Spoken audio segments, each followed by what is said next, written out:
Student, welcome to our channel higher developing session. तो कैसे हो सब लोग? बढ़िया तो हो ना?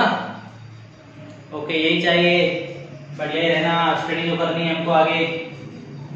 तो बेटा लास्ट वीडियो की हम बात कर रहे हैं, सीधा अपने टॉपिक पे आते हैं। तो लास्ट वीडियो में हमने वो बताया था कि पीएच क्या है, किसने पीएच इसके बारे में बताया था और हम कैसे उसको डिफाइन करेंगे अपने शब्दों में, मतलब निकालना हो तो हम इसको कैसे निकाल सकते हैं। फिर कुछ साल्ट के बारे में बताया था मैंने आपको। लेकिन अब हम यहाँ पे आपके लिए लेके आएंगे कुछ जनरली जो हमारे आसपास के कंपाउंड हैं उनकी पीएच रेंज क्या हो सकती है, जो कि हमारे लिए जरूरी है, एग्जाम में पूछा जाता है कई बार। तो हम पढ़ते हैं एक एक करके। सबसे पहला है गैस्ट्रिक जूस। क्या है? Gastric juice.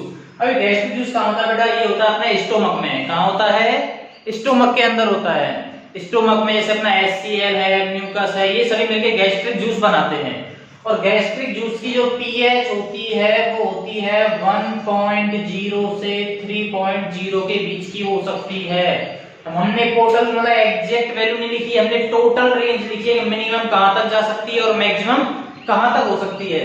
तो गैस्ट्रिक जूस की पीएच हो सकती है 1.0 से 3.0 तक। ये पीएच कम है, यानी कि एसिडिक की पीएच जो 7 से कम है और ये एसिडिक है, इसलिए हमारा खाना अच्छे से डाइजेस्ट हो पाता है। अगर ये एसिडिक पीएच नहीं होगी तो हमारा खाना डाइजेस्ट नहीं होगा। नेक्स्ट है सॉफ्ट ड्रिंक्स। सॉफ्ट ड्रिंक की जो पीएच होती है वो 2.0 से 4.0 के बीच की होती है। यानी जो भी हम सॉफ्ट ड्रिंक्स पीते हैं वो भी क्या होती हैं? एसिडिक होती हैं। यानी उनका यूज हमें कम से कम करना चाहिए, नहीं तो पेट की एसिडिटी हो जाएगी, बढ़ जाएगी। नेक्स्ट है लेमन। लेमन की जो पीएच होती है वो 2.2 से 2.4 के बीच की होती है। विनेगर, जिसका यूज हम कहाँ करते हैं? पिकल्स यानी कि अचार में करते हैं, उसकी पीएच कितनी होती है? 2.4 से 3.4 के बीच की रेंज की होती है। एंड एप्पल, आप हो गए एप्पल की पीएच होती है। हाँ, एप्पल की भी पीएच होती है। एप्पल की पीएच जो होती है वो 2.9 से 3.3 के बीच की होती है। ये वही एग्जांपल्स हैं जो जनरली हमारे पूछे जाते हैं एनटीएससी के एग्जाम में। Next urine. यूरिन की पीएच जो होती है वो 4.8 से 8.4 तक हो सकती है। अगर इससे कम ज्यादा हो रही है तो यानी कि आप क्या हैं? बीमार हैं। नेक्स्ट है रेन वाटर। रेन वाटर को आप अच्छे से जानते हैं, बारिश जो होती है उसकी पीएच 6 होती है। 6 का मतलब वो भी क्या होती है?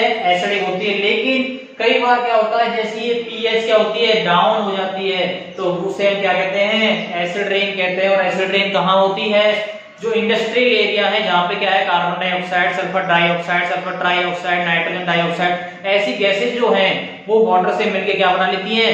एसिड बना लेती हैं। और एसिड बनाती हैं इसलिए वो क्या कहलाती है? एसिड रेन कहलाती है, जो बारिश के साथ हमारे नीचे जमीन पे आती है।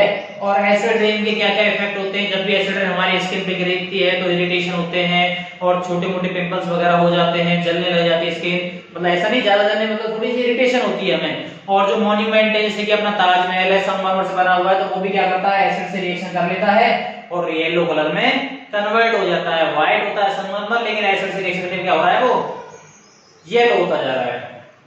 नेक्स्ट सोडा वाटर, सभी पीते हैं, पिया भी होगा। उसकी पीएच भी क्या होती है? 7 से कम होती है। यानी कि सोडा वाटर भी किस कैटेगरी में आ गया है?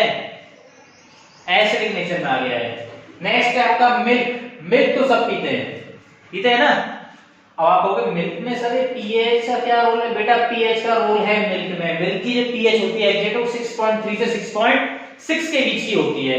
अब बात आती है कि अगर ये पीएच घट जाए या बढ़ जाए तो क्या होता है? तो जनरल सी बात है, चीजें खराब होती हैं तो उनकी पीएच कम होती है, बढ़ती तो कभी है ही नहीं। ऑक्सीडेशन होगा, चीजें खराब होंगी तो पीएच डाउन होगी। जब मिल्क की पीएच 6.3 से क्या होती है? बिलो, यानी डाउन होती है, कम होती है, तो वो कन्वर्ट होने लग जाता है किसमें? दही में। और वैसा किस लिए होता है? लैक्टिक एसिड बनने की वजह से, क्योंकि मिल्क में क्या बन जाता है? लैक्टिक एसिड, और उसकी पीएच क्या हो जाती है? कम हो जाती है। अब पीएच बढ़ाए कैसे? तो मिल्क मैन जो होते हैं, दूधिया सभी सुना होगा, वो मिल्क मैन क्या करते हैं बेटा? चीजों को खराब होने से बचाने के लिए, मिल्क को खराब होने से बचाने के लिए इसमें क्या डाल देते हैं? इसमें डालते हैं वो बेकिंग सोडा। क्या मिला देते हैं बेटा? Baking soda. तो क्वेश्चन बनता है, एनटीएससी में आता है और एग्जाम में भी आता है कि मिल्क की पीएच को इंक्रीज करने के लिए, बढ़ाने के लिए कौन से सब्सटेंस का यूज करता है। तो वो सब्सटेंस क्या है, बेकिंग सोडा। ये बेसिक नेचर का है, जैसे हम इसको मिल्क में ऐड करते हैं तो मिल्क में ऐड करने पे बेकिंग सोडा उसकी पीएच को बढ़ा देता है, और पीएच बढ़ जाएगी तो दूध जल्दी से खराब नहीं होगा। तो यही रीजन है कि मिल्क में बेकिंग सोडा क्यों मिलाया जाता है। नेक्स्ट है सैलिवा, और किसका, ह्यूमन की बात कर रहे हैं। सैलिवा किसका, ह्यूमन का। तो ह्यूमन का जो सैलिवा की जो रेंज होती है वो क्या होती है, 6.5 से 7.5 के बीच की। अगर ये पीएच रेंज कम हो जाए 6.5 से, यानी लगभग पहुंच जाए 5.5 पहुंच जाए, 5.4 पहुंच जाए, तो हमारे दांतों की जो लेयर है, एनिमल की लेयर, वो खराब हो जाती है, डिग्रेड हो जाती है और दांत गिरना स्टार्ट हो जाता है। इसलिए दांतों को गिरने से बचाने के लिए हमें क्या करना होता है, ब्रश करनी होती है। और ब्रश जो करते हैं हम टूथपेस्ट के साथ, और टूथपेस्ट में क्या होता है, बेस होता है, जिससे इसकी पीएच दोबारा से 6.5 से 7.5 के रेंज की आ जाती है। इसलिए आपने देखा होगा कई लोग जो ब्रश करते हैं वो नीम से करते हैं। तो नीम से ब्रश करने मतलब क्या, उसमें बेस होता है, वो बहुत ज्यादा कड़वा होता है, तो वो काफी सूटेबल होता है हमारे दांतों के लिए। नेक्स्ट ब्लड की जो पीएच रेंज होती है वो 7.3 से 7.5 की होती है। एग्जैक्ट बताओ तो 7.4 रहनी चाहिए, लेकिन अगर कम भी होती है तो 7.3 और बढ़ती भी है तो 7.5। अगर पीएच रेंज इससे कम या ज्यादा होती है तो यानी कि आप बीमार हो चुके हो। Next milk of magnesia. Milk of magnesia का यूज हम कहां करते हैं, मिल्क ऑफ मैग्नीशिया फॉर्मूला होता है MgOH का whole twice, MgOH whole twice. Milk of magnesia की पीएच होती है 10.5, और ये होता क्या है, इसको जो हम इनो वगैरह पीते हैं, एसिडिटी होती है, तो एसिडिटी से मतलब रिलीफ पाने के लिए जो मेडिसिन बनती है उसमें क्या मिलता है, मिल्क ऑफ मैग्नीशिया मिलाया जाता है। नेक्स्ट सी वाटर। सी वाटर होता है थोड़ा साल्ट होता है, लेकिन साल्ट के साथ साथ उसकी पीएच आप देख रहे हो क्या होती है, 8.5, यानी पीएच 8.5। इसका मतलब ये क्या है, साल्ट यानी न्यूट्रल नहीं है, ये कैसा है, बेसिक साल्ट है। Next black coffee. Black coffee की पीएच कितनी होती है, 5.0। टमाटो की पीएच 4.0।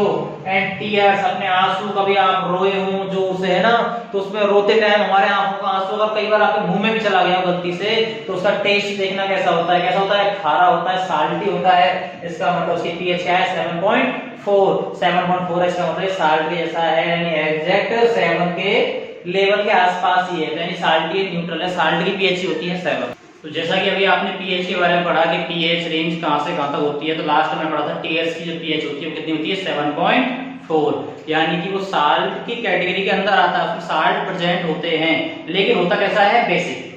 अब हम पढ़ेंगे importance of pH in our everyday life. हमारी लाइफ में पीएच का क्या रोल है। अभी जनरल में एग्जाम में बता दी थी, लेकिन आपके में टॉपिक है तो इसको थोड़ा सा कर लेते हैं रिवाइज। तो इंपॉर्टेंस क्या है, तो पहला इंपॉर्टेंस तो अब हम पढ़ेंगे जैसे कि स्टोमक के अंदर पीएच का क्या रोल होता है। तो जैसे हम बता रहे हैं, स्टोमक के अंदर कौन सा एसिड प्रेजेंट होता है, HCl होता है। HCl की पीएच जो होती है उसकी रेंज भी आपको बता दी थी, 1.0 से 3.0 के बीच की होती है। जब ज्यादा एसिड बनता है तो हमारे इरिटेशन होती है, जलन होने लग जाती है पेट में, उसके लिए हम क्या करते हैं, फिर कोई ना कोई इसमें क्या ऐड करेंगे, बेस करेंगे। तो यानी पीएच को एक मॉडरेट में रखना पड़ता है, लेवल में रखना पड़ता है। अगर पीएच भी कम ज्यादा होती है तो हमारी लाइफ जो है वो अफेक्ट होती है। तो इसलिए HCl के साथ कोई बेस में मैंने आपको बताया था कि तो एक मिल्क ऑफ मैग्नीशिया बताया था, शॉर्ट में लिख रहा हूं MOF, मिल्क ऑफ मैग्नीशिया। या फिर आप ये ना यूज करना चाहो तो आप सोडियम बाइकार्बोनेट यानी बेकिंग सोडा का यूज कर सकते हो, और उससे क्या होगा, इसकी पीएच एक नॉर्मल हो जाएगी। तो ये एक पहला रोल हो गया। स्टोमक के अंदर पीएच का क्या रोल है, बहुत इंपॉर्टेंट रोल है। खाना डाइजेस्ट होने के लिए HCl की पीएच का 1.0 से 3.0 से होना जरूरी भी है, लेकिन अगर एसिड बढ़ता है तो इसको कंट्रोल करना भी जरूरी है। नेक्स्ट था अपना टूथ डिके। अभी थोड़ी देर पहले बताया था मैंने आपको टूथ डिके के लिए कि टूथ डिके यानी दांतों का गिरना। अपने मुंह की पीएच होती है सैलिवा की, वो लगभग 6.5 होती है, लेकिन अगर टोटल ओवरऑल माउथ की पीएच की बात करें तो 5.5 की समथिंग होती है। अगर ये पीएच 5.5 से डिग्रेड होती है, कम होती है, तो अगर ये pH 5.5 से कम हो गई तो इसका मतलब आपके दांतों का गिरना स्टार्ट हो जाएगा। तो इसीलिए इसको कंट्रोल करने के लिए हम क्या करते हैं, ब्रश करते हैं, और ब्रश पे भी क्या अप्लाई करते हैं, टूथपेस्ट। क्या अप्लाई करते हैं, टूथपेस्ट। अब एसिडिक नेचर है तो उसको बढ़ाने के लिए यानी कि बेसिक करने के लिए हमें क्या करना पड़ेगा, टूथपेस्ट में क्या मिलाना होगा, बेस। तो हम कह सकते हैं टूथपेस्ट कैसे नेचर का होता है, बेसिक नेचर का होता है। इसलिए हमें खाना खाने के बाद क्या करनी चाहिए, ब्रश करनी चाहिए। क्योंकि खाना खाने के बाद कुछ एटम्स यानी मॉलिक्यूल जो होते हैं, कुछ पार्टिकल खाने के हमारे क्या है, मुंह के अंदर रह जाते हैं, और उनको निकालना क्या है, बहुत ही जरूरी होता है। क्योंकि माइक्रो ऑर्गेनिज्म होते हैं, बैक्टीरिया होते हैं, वो उसको डिग्रेड करते हैं, उसमें एसिड छोड़ते हैं, और एसिड की वजह से हमारे क्या होते हैं, दांत गिर जाते हैं। तो हमारे माउथ में भी इस पीएच का काफी इंपॉर्टेंट रोल होता है। नेक्स्ट है बेटा आपकी सॉइल। सॉइल की पीएच का क्या करें कि सॉइल जो प्लांट है, एनिमल है, वो मिट्टी के अंदर देखे होंगे आपने, रहते हैं, बहुत सारे छोटे जीव रहते हैं, प्लांट भी होता है, तो उनके लिए भी पीएच की रेंज क्या होती है, फिक्स होती है। अगर उस पीएच रेंज से वो कम होती है, ज्यादा होती है, तो वहां पे वो प्लांट और एनिमल सर्वाइव नहीं कर पाएंगे। तो अलग अलग फसलों के लिए अलग अलग पीएच वैल्यू होती है, किसी के लिए कम होती है, किसी के लिए ज्यादा होती है। तो वहां की मिट्टी के पीएच के अकॉर्डिंग हमें क्या करना चाहिए, वहां पे फसलें उगानी चाहिए, लेकिन उसको बनाए भी रखना चाहिए जिसकी पीएच जैसी है, जहां पे लिविंग ऑर्गेनिज्म रह सकते हैं, उस पीएच को हमें एक मॉडरेट उसमें बना के रखना चाहिए। ये तो हो गया आपने नॉर्मल। अब आता है सेल्फ डिफेंस। अब आप कहोगे सेल्फ डिफेंस में पीएच का क्या रोल है बेटा। सेल्फ डिफेंस में अगर हम बात करते हैं आपकी आंत की, चींटी या कोई बी की बात करते हैं, इन दोनों में कौन सा एसिड होता है, मेथेनोइक एसिड। कौन सा एसिड होता है, मेथेनोइक एसिड। ये जब भी किसी को काटते हैं तो वहां कौन सा है, मेथेनोइक एसिड इंजेक्ट हो जाता है, तो वहां पे इरिटेशन होगी, जलन होगी, खुजली होगी।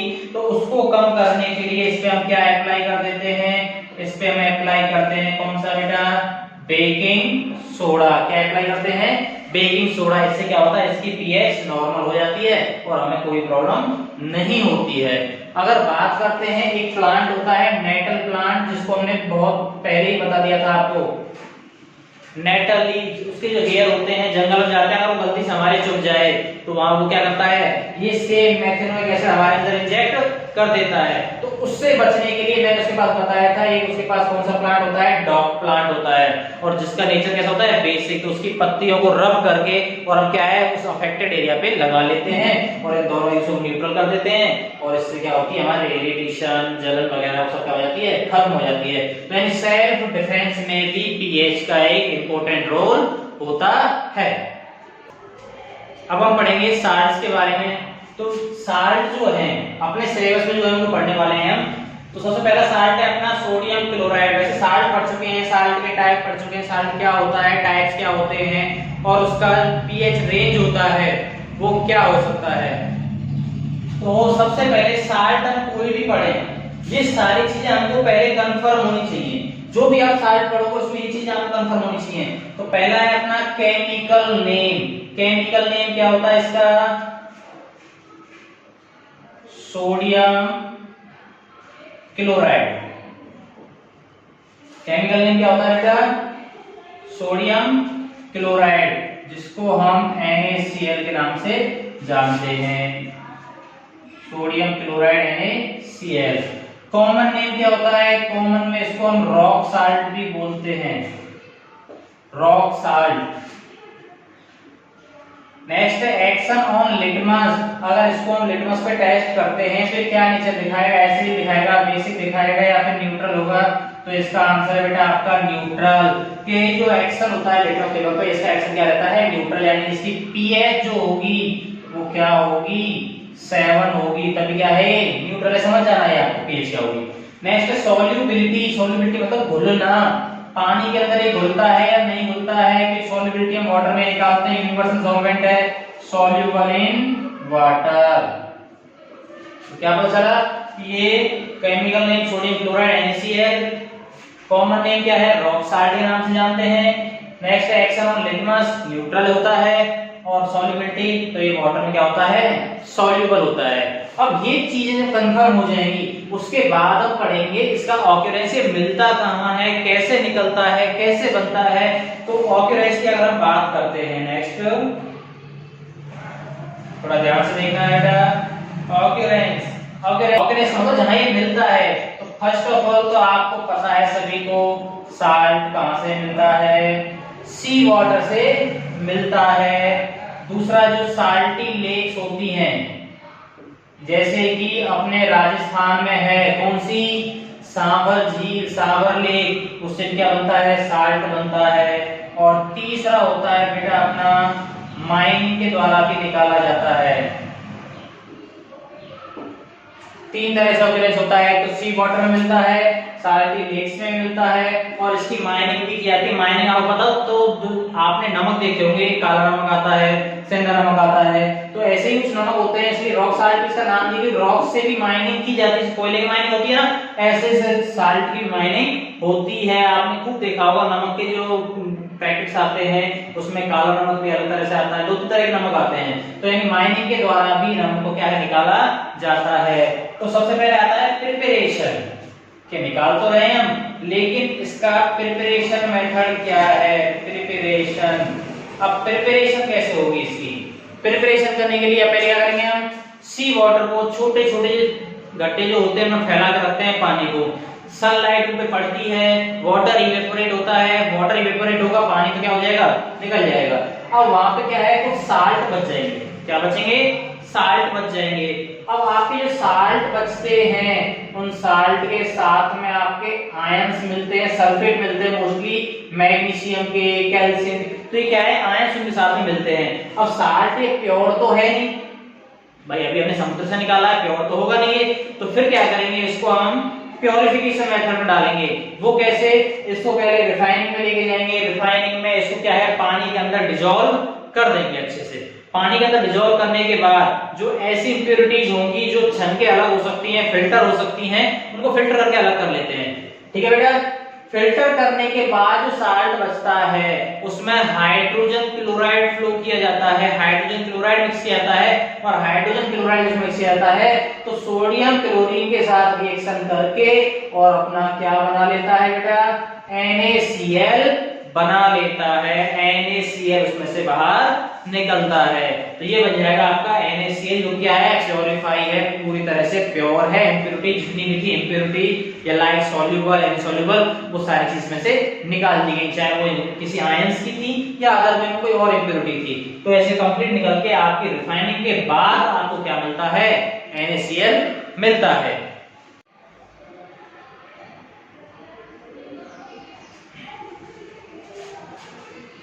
अब हम देखते हैं इसका बेटा मेल्टिंग पॉइंट, थोड़ा सा रेज कर देता हूं, किसी को राइट करना हो तो स्क्रीनशॉट ले सकता है।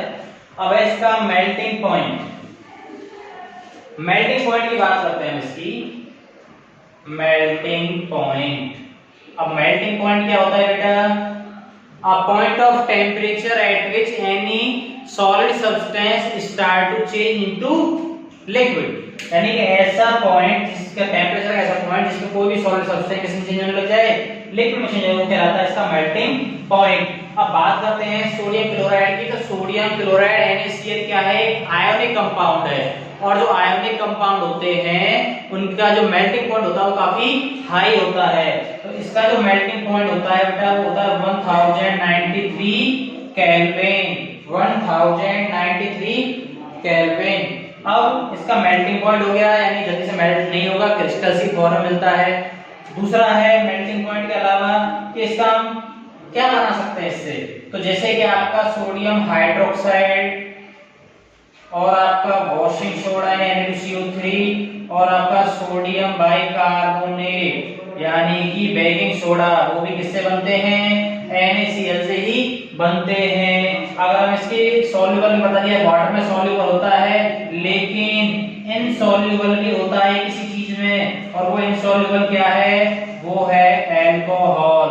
ये अल्कोहल में इनसॉल्युबल होता है, वाटर में सॉल्युबल है और अल्कोहल में इनसॉल्युबल होता है। तो ये थे इसकी जनरल प्रॉपर्टी। अब ये काम क्या आता है, तो पहला काम तो ये बता दिया मैंने आपको, NaOH, Na2CO3, NaSCO3 को बनाने में काम आता है। दूसरा ईटिंग फूड प्रोडक्ट जो होते हैं, ईटेबल प्रोडक्ट, लाइक जैसे अपने फूड है उसमें हम सब्जियां बनाते हैं तो उसमें भी हम इसको खाने के काम में लेते हैं। नेक्स्ट है प्रिजर्वेटिव। क्या है? प्रिजर्वेटिव, यानी कि अगर हमको कोई चीज खराब होने से बचानी है तो उसको हम नमक में रख सकते हैं। अगर आपका अचार है, आपके पास ऑयल अवेलेबल नहीं है तो आप उसमें ज्यादा नमक डाल दीजिए, वो खराब नहीं होगा, लेकिन उसको खा तो पाएंगे नहीं भाई, क्योंकि उसमें क्या है, नमक ज्यादा हो गया तो किसी काम का नहीं रहा वो, तो इसलिए उसमें क्या डालते हैं? ऑयल। लेकिन आपने देखा होगा मछली वगैरह जो होती है उनको नमक में लगा के रखते हैं जिससे वो खराब नहीं होती है।